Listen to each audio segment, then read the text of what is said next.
Bonjour.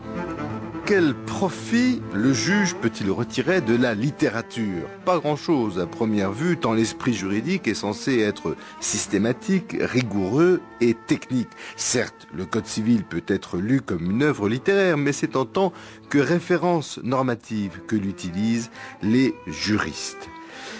La fonction littéraire, la fiction littéraire, quel lapsus, peut néanmoins offrir une expérience du monde, une compréhension de l'homme tout aussi importante que le droit pour prétendre à la justice.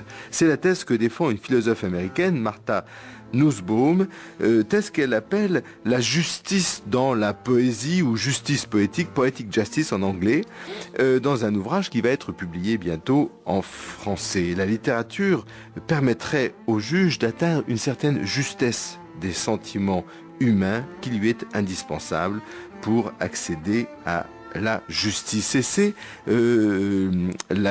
l'explication que de cette poétique justice que nous donne Solange Chavel dans un ouvrage intitulé Imaginaire juridique et poétique littéraire qui est publié, je crois, par l'université d'Amiens.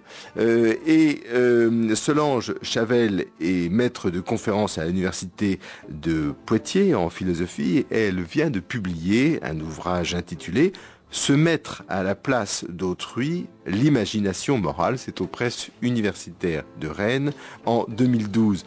Solange Chavel, bonjour. Bonjour. Est-ce que vous pourriez nous présenter Martha Nussbaum, qui est une philosophe qui compte aux États-Unis? Oui, c'est vraiment une des quelques grands noms de la philosophie américaine, politique et morale contemporaine.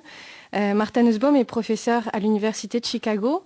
Et ce qui est particulier, c'est que tout en étant philosophe, elle est professeure à l'école de droit, à la Law School.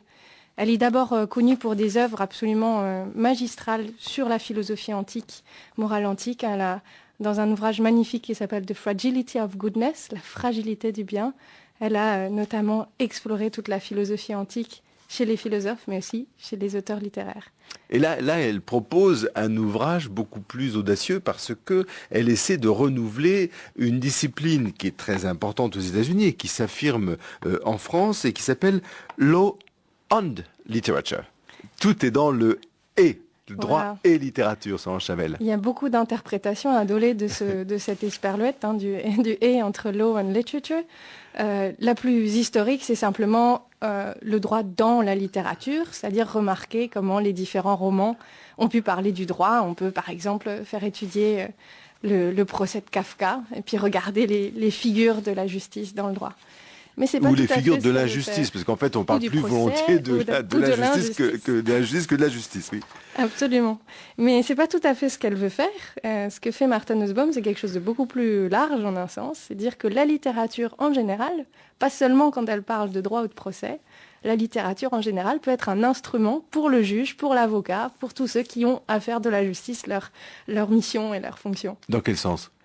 Sa thèse principale, c'est de dire que bien juger, c'est pas seulement une affaire de principe, pas seulement une affaire de normes, pas seulement une affaire de théorie déjà posée a priori, c'est une affaire d'attention à ce qui est singulier. Et qu'un bon juge, quand il juge bien, ne juge pas seulement en fonction de principes a priori, mais juge par l'attention à la situation singulière, particulière qu'il a sous les yeux. Et pour ce travail d'attention, c'est sa thèse, la thèse de Martha Nussbaum, la littérature nous offre un merveilleux exemple et un merveilleux terrain d'entraînement. En ce qu'elle permet d'accéder à la subtilité des sentiments moraux. La subtilité, l'attention à la manière dont des contextes, ils sont toujours différents, toujours singuliers, mettent parfois nos principes en conflit et nous obligent à décaler des jugements qui sont peut-être un peu hâtifs ou un petit peu grossiers quand on les a a priori ou en abstrait. Ce qui est intéressant dans la théorie de Martha Nussbaum, c'est le statut du réel. Finalement, il n'est pas loin de dire, je pars sous votre contrôle, que le réel de la littérature est plus réel que celui que peut imaginer le juge. Oui, évidemment, une objection qu'on pourrait lui faire, c'est mais pourquoi la littérature et pourquoi pas le journalisme, la sociologie, qui après tout nous parle d'un réel empiriquement vrai. Et sa réponse, c'est de se tourner vers Aristote et de dire, mais Aristote disait, la poésie, elle est plus vraie que l'histoire. Pourquoi ? Parce que même si elle ne nous décrit pas les événements tels qu'ils se sont passés, elle nous donne accès à une vérité qui est une vérité humaine plus universelle. Et c'est un peu la même thèse qu'elle dirait dans la littérature. La littérature met en scène des possibilités humaines qu'elle nous donne à travailler et à explorer. Mais plus que de justice, est-ce que c'est pas plutôt de justesse qu'il s'agirait? D'une justesse, c'est-à-dire d'une meilleure correspondance aux méandres et aux dilemmes de l'âme humaine? Oui, c'est une manière de le dire. Parler de justesse, c'est de dire qu'effectivement, le bon jugement, c'est une affaire de ton, c'est une affaire de voix. C'est une affaire de sonner juste dans la manière de décrire les situations. Et donc parler de justesse avec toutes les connotations musicales que ça comporte, c'est quelque chose qui permet de comprendre ce qui est en jeu. Est-ce que c'est pas une interrogation d'une juriste américaine? Vous rappeliez qu'elle est dans une école de droit, parce que les juges français, les juges continentaux, ils disposent de beaucoup de rapports sociaux, d'expertise psychologique, d'enquête psychosociale sur un individu. Ils ont des renseignements que n'a peut-être pas leurs collègues américains. Alors plus qu'une question d'accès à tel ou tel renseignement, je pense que c'est vraiment la manière de penser la justice dans le cadre du common law qui est en cause. Vraiment cette attention au fait que la norme s'écrit aussi dans le particulier et que chaque juge, dans la narration qu'il donne du cas, est en train d'inscrire une étape de raisonnement supplémentaire dans la chaîne de la jurisprudence. On aurait là deux ingrédients typiques de common law, le récit, le particulier. Oui, et c'est tout à fait explicite chez elle. Elle dit que sa manière de revendiquer la place de la littérature dans le droit, c'est une manière de réactiver, de revivifier la tradition humaniste du common law, ce qu'elle décrit de cette manière, contre un mouvement de law and economics qu'elle lit comme une attaque contre cette dimension humaniste. Mais c'est très important parce que Chicago finalement nous donne, j'allais dire le meilleur et le pire, c'est désobligeant pour le mouvement law and economics, mais je veux dire que l'école même de droit et économie, l'approche économique du droit, comme nous disons en français, qui est extrêmement dynamique aujourd'hui et qui réduit l'homme à une capacité de calcul et qui réduit comment dirais-je un contrat par exemple à des externalités, des coûts de transaction, etc. Bref, qui plaque un vocabulaire économique pour comprendre le réel, y compris la justice, est né à Chicago. Et le mouvement de la poetic justice est en quelque sorte un antidote aux dérives de law and economics. Oui, et ce qui est en cause ici, c'est une conception de qu'est-ce que c'est que l'être humain, qu'est-ce que c'est que l'être humain dont on parle en droit, en économie, etc. Et on peut rappeler que Martha Nussbaum emprunte cette expression de poetic justice au poète américain Whitman. Et elle dit, ce que fait le poète, c'est qu'il ne voit pas les êtres humains seulement comme des rêves ou des points, dreams and dots, mais qu'il les voit comme des êtres humains en chair et en os. Et Martha Nussbaum est attentive à cette idée. Les êtres humains, c'est pas seulement des points ou des éléments d'un calcul, c'est une épaisseur de sens qu'il nous faut restituer, à laquelle il faut rendre justice. Et l'importance qu'elle accorde aux émotions serait le contrepoids du calcul. Oui, parce que, à condition de bien souligner qu'on n'est pas dans une opposition entre la théorie d'un côté et l'irrationnel de l'autre.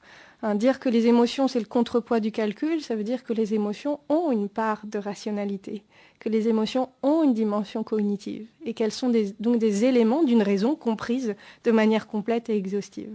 Et ce qui voudrait dire que, pour revenir au juge et au raisonnement juridique, judiciaire, le juge devrait accepter cette émotion et devrait travailler à partir des émotions, bien sûr, des personnes qui sont soumises devant lui, et peut-être même aussi travailler sur ses propres émotions, comme étant finalement faisant partie de l'histoire.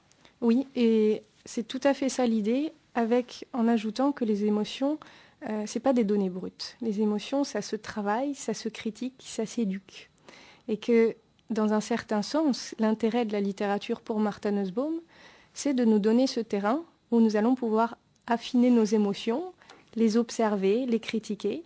Le plus grand intérêt de la littérature à ses yeux, c'est aussi qu'on en discute, qu'on discute ensemble du livre qu'on a lu. Pourquoi ? Justement pour confronter la justesse des émotions. Alors, on pourrait opposer une objection à la théorie de Martha Nussbaum, c'est-à-dire que d'un côté, je comprends bien que à travers une fiction, un roman, et bien sûr la poésie, c'est une expérience intérieure qui est restituée, c'est une expérience du monde qui est restituée, donc subjective et donc à ce titre très très intéressante. Mais un procès, ce n'est pas que la rencontre d'une subjectivité, c'est la rencontre de deux subjectivités. Alors, si on prend un exemple que les auditeurs connaissent certainement, qui est celui de L'étranger de Camus. L'étranger de Camus, c'est une expérience intérieure, c'est une expérience de justice, c'est aussi l'expérience d'un meurtre. Est-ce qu'il n'y a pas, et plus exactement, comment est-ce que Martha Nussbaum répond à cette objection qui consiste à dire la justice, c'est la rencontre, c'est un lieu de rencontre entre deux expériences très souvent incommunicables, celle de l'auteur et celle de la victime.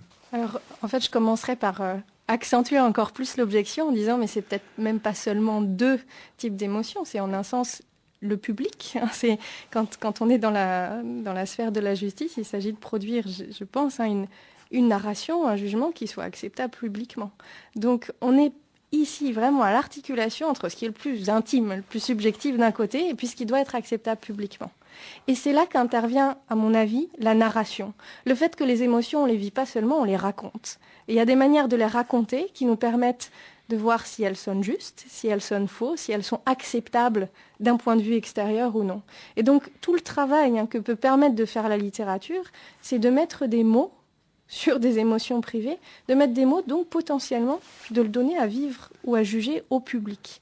Et c'est tout ce travail qui va du plus intérieur au public qui doit être fait dans le discours et dans la narration. Mais alors, il y a même un cran supplémentaire, parce que à suivre Martha Nussbaum, je pense à la réflexion de Giono au procès de Dominici, où il dit Dominici est un paysan provençal qui a moins de 500 mots dans son répertoire. Comment peut-il s'exprimer devant un jury populaire ? C'est inexprimable.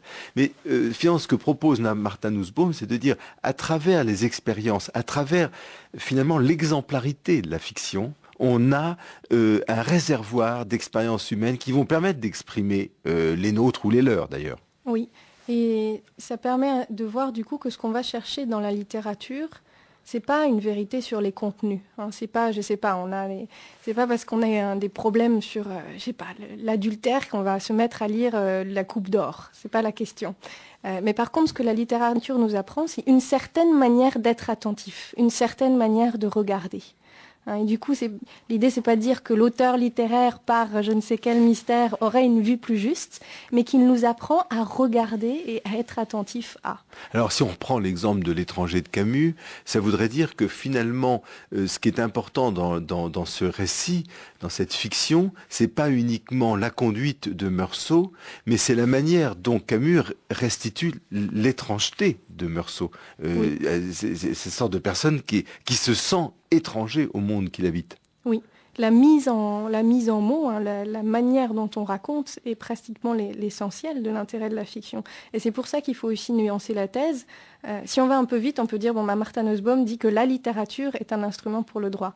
Comme s'il y avait la littérature en général. Oui, c'est plus compliqué que ça. C'est que Martha Nussbaum dit que certains romans, pas tous les romans, certains romans sont des instruments utiles pour affiner notre regard et nous apprendre ce que c'est qu'un bon jugement moral. Mais pas tous. Alors, on pourrait dresser une seconde objection à la thèse de Martha Nussbaum concernant cette perception partagée des sentiments. Parce que on peut très bien imaginer que, prenons un roman américain, Billy Budd, qui retrace une expérience humaine, mais qui est reçue aussi par un auditoire particulier, qui finit par en faire une référence propre à cet auditoire. Oui. Et donc, cette manière de voir la littérature serait peut-être dangereuse dans le sens où le procès, c'est aussi la littérature est aussi ce qui met à mal des récits collectifs, ce qui bouge, ce qui décale des récits collectifs. Où trouver le partage entre ces deux dimensions de la littérature pour le dire autrement, il y a des romans nationalistes. Oui, absolument. Il y a des romans qui diabolisent l'autre et qui sont partagés par une communauté nationale. Absolument. Et c'est pour ça que du coup, il ne s'agit pas de dire que la littérature serait bien ou nous rendrait moraux, et il ne s'agit pas de nous dire que n'importe quelle lecture suffit. Et ce qu'attend Martha Nussbaum de la littérature, dans les meilleurs des cas, c'est précisément une capacité à nous faire voir l'autre être humain comme un autre qui m'est à la fois très différent, mais en même temps dont je peux comprendre les motivations, dont je dois respecter les motivations. Ce qui est intéressant, c'est que quand elle travaille un petit peu cet apport de la littérature, elle s'appuie sur un auteur américain qui s'appelle Wayne Booth, et qui dit, mais il y a des romans mauvais, dans le sens où il y a des romans qui nous voilent le regard, il y a des romans qui émoussent notre jugement, parce qu'ils appliquent sur la réalité des critères qui sont malhabiles, qui sont grossiers. Alors, est-ce qu'on pourrait pas dire que finalement, c'est pas tant la littérature qui serait déterminante que l'acceptation par le lecteur de se décaler dans la vie de quelqu'un d'autre qui n'est pas lui, de souffrir avec lui, de se réjouir avec lui. Est-ce que finalement, c'est ça l'expérience universelle de la lecture, c'est l'expérience, je reprends le titre de votre livre, Solange Chabel, c'est de se mettre à la place d'autrui. C'est ça l'expérience. Alors, moi, c'est ce que j'aurais envie de répondre, oui. C'est-à-dire que c'est pas seulement la littérature qui pourrait nous aider à faire ça, ça peut être aussi le roman, le cinéma, la série télé, ou la manière dont tout simplement on va raconter une histoire à quelqu'un qui va nous dire « mais non, tu l'as pas tout à fait bien vu, tu as oublié tel aspect ». Donc je pense que ce qui est en réalité central ici, c'est la narration, comme une manière de faire partager à autrui un certain type d'empathie sur des sentiments particuliers. La narration ou l'audition, la narration ou la lecture, c'est pas la même chose. Alors, parce que je me mets à la place du juge, ouais. Ce qui m'est plus facile. Et donc, d'un juge qui lit, par exemple, l'histoire de l'étranger ou l'histoire d'un criminel, l'histoire d'un étranger, l'histoire d'un immigré, qui permet de se couler en quelque sorte, de partager cette expérience de l'exil qui n'est pas la sienne. Mais là, on est du côté du lecteur plus que du narrateur. Ouais. On est effectivement du côté du lecteur, ce qui veut dire, et c'est ça qu'il faut restituer, que ce qui se passe dans la littérature, c'est qu'on a un effort pour aller vers le partage de quelque chose. Et c'est ce qu'on sent quand on lit, c'est-à-dire que quand on lit, il faut s'abandonner un peu, sinon on ne rentre pas dans la lecture. Mais il y a des moments où on n'a pas envie. Soit parce qu'on ne rentre pas assez dans la fiction que nous construit l'auteur, soit parce qu'on détonne avec certains éléments. Et en fait, ce qui est recherché ici à travers la littérature, c'est précisément cette discussion sur les moments où je suis capable ou pas de partager le monde moral de quelqu'un. Les moments où j'y arrive et ça décale effectivement ma perception, et les moments où je résiste. Et alors pourquoi est-ce que je résiste ? Parce que ça me dérange trop, parce que l'autre attire ma condamnation morale. C'est là, dans ces espaces de résistance, que vient se construire la discussion plus théorique et argumentée. Mais si on reprend l'acte de juger, l'acte de jugement qui est le fait de nous tous, mais plus particulièrement celui des juges. L'acte de jugement, il consiste à se mettre à la place d'autrui. Et c'est pour ça qu'il y a une expression comme le fort intérieur. C'est une expression extraordinaire, parce que le fort intérieur, c'est le tribunal intérieur. Ouais. Ça veut dire qu'on a examiné les différentes positions à l'égard d'un fait, différentes positions. C'est-à-dire que le jugement serait un jeu d'identification successive, mais toujours d'identification au pluriel. Un juge qui s'identifierait à un récit ne pourrait plus juger. Ça, Malraux l'a dit depuis longtemps. Et puis on constate aussi que l'identification, elle n'est jamais totale, et en fait, elle ne doit jamais être totale si on veut juger. Peut-être, pour reprendre les références philosophiques qui sont les miennes, le philosophe qui l'a le mieux exprimé, c'est sans doute Adam Smith, le philosophe anglais qui, dans la théorie des sentiments moraux, dit que pour bien juger, il faut se mettre dans la peau d'un spectateur impartial. Spectateur, ça veut dire qu'on s'intéresse à ce qui se passe devant nous, mais impartial dans le sens où on n'y est pas soi-même intéressé, on n'y a pas des intérêts propres qui viendraient biaiser ou distordre notre jugement. Et finalement, c'est un peu cette figure-là que Martha Nussbaum nous invite à prendre comme un modèle, un idéal du juge ou de la position du jugement. Je pensais que vous nous auriez parlé de Kant et de la mentalité élargie. Parce que c'est avant Adam Smith, c'est quand même à cet exercice qui consiste à sortir en quelque sorte de soi pour être capable de juger. Alors c'est vrai que la merveilleuse figure de la pensée élargie chez Kant, penser en se mettant à la place de tout autre, c'est fascinant comme formule. Le problème qu'il y aurait à faire ces rapprochements pour commenter les idées de Martha Nussbaum, c'est que Kant ne laisse pas beaucoup de place, c'est le moins qu'on puisse dire, à l'émotion. Et que dans la manière de Smith de penser le spectateur impartial. La clé, au contraire, c'est la capacité à partager l'émotion, comme un indice Oui, moral. et pourtant, le destin de la pensée de Smith n'a pas été tellement du côté des émotions, parce que c'est quand même le père de l'économie, en quelque Oui, sorte. parce qu'on lit surtout La richesse des nations sans lire son pendant dans la théorie des sentiments moraux, ce qui est fascinant. Il y a les deux chez Smith. Est-ce que vous pensez qu'aujourd'hui, c'est toujours dans la littérature que l'expérience d'autrui se fait de la manière la plus vive, la plus intense? Est-ce que vous ne croyez pas que aujourd'hui l'image de la télévision, l'image du cinéma, l'image des séries que vous mentionnez tout à l'heure, n'est pas plus propice à l'identification, mais qu'elle propose une autre identification précisément? Oui, ça j'en suis convaincue. Je pense aussi que dans les séries, dans le cinéma, on a un outil absolument fascinant qui est un outil de réflexion, de jugement et de discussion public de nos concepts moraux, parce que ce qui est le biais, et on ne s'est pas privé de le reprocher à tous les auteurs comme Martha Nussbaum qui manipulent cette idée, le biais évidemment c'est que la littérature, et en particulier les auteurs qu'elle commente, sont des auteurs difficiles, intellectuels, pour un public de happy few. Et finalement, les thèses, le contenu des thèses qu'elle donne doivent être des thèses qui visent à la rationalité publique la plus large, la rationalité démocratique la plus large. Et je suis convaincue qu'effectivement, dans les séries, dans ce que des images et des narrations que des millions de gens de regardent, il y a exactement les mêmes enjeux d'invention d'arguments publics et de discussion d'une moralité publique. À condition que cette argumentation soit mise en scène. Et oui. je crois que ça nous inviterait peut-être à faire une discrimination à l'intérieur de l'image entre les images qui suscitent une discussion, voire une argumentation publique. Je pense à New York Police Judiciaire, par exemple, qui est un exemple canonique dans ce domaine. Et une autre tendance, peut-être pas des séries, mais qui consiste à montrer la violence ou montrer finalement le désespoir humain sans aucune rédemption possible et qui laisse le téléspectateur avec une imprégnation beaucoup plus forte du fait de l'image, très désemparé. Oui, mais c'est là qu'à mon avis, c'est utile de rappeler qu'on est effectivement sans doute parfois seul devant l'image, mais on peut aussi en parler. Et que ce qui est intéressant dans les séries, les films et l'image en général, c'est que les séries suscitent des conversations constantes, énormes. Et c'est dans les conversations, c'est dans la confrontation de ce qu'on a reçu de l'image ou de la narration que se joue l'argumentation morale ou politique. Et c'est pour ça que je serais attentive à ne pas tracer la coupure entre des bonnes ou des mauvaises images, mais entre des circonstances qui permettent la discussion et des circonstances qui ne la permettent pas.